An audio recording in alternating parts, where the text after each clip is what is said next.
নির্বাচন নিয়ে অন্তর্বর্তী সরকার ধোঁয়াশা তৈরি করছে এবং তাদের কথার সঙ্গে শেখ হাসিনার কথার মিল পাওয়া যাচ্ছে বলে মন্তব্য করেছেন বিএনপির জ্যেষ্ঠ যুগ্ম মহাসচিব রুহুল কবির রিজভী।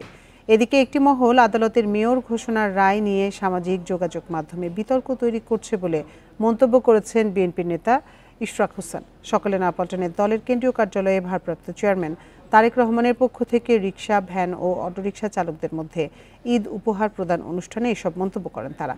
এ সময় রিজভী বলেন, সরকারকে নির্বাচনের জন্য স্পষ্ট মাস ও তারিখ ঘোষণা দিতে হবে।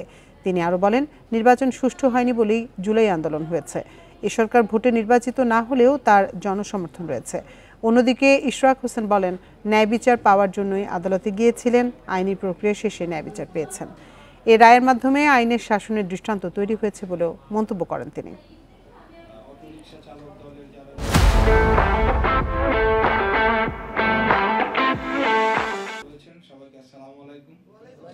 যে নির্বাচন নিয়ে বিভিন্ন ধোঁয়াশা তৈরি করা হচ্ছে, ডিসেম্বর না জুন না মার্চ, এক এক সময় এক একটা কথা বলা, এইটা তো আমাদের মানে শেখ হাসিনার কিছু কথাবার্তার সাথে মানে এটার মানে মিল পাওয়া যায়।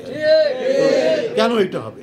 মেয়র পদটিকে দখল করা হয়েছিল, সেটার বিরুদ্ধে যে একটা আইনি ভিত্তি প্রতিষ্ঠা করলাম, সেই বিষয়ে কিন্তু কোনো অ্যাপ্রিসিয়েশন কিন্তু এই মহলটি দেখাচ্ছে না। তাদের আমাদেরকে ধন্যবাদ দেওয়া উচিত ছিল যে আমরা একটা আইনের যে শাসন সেটির জন্য আমরা কাজ করে যাচ্ছি। তো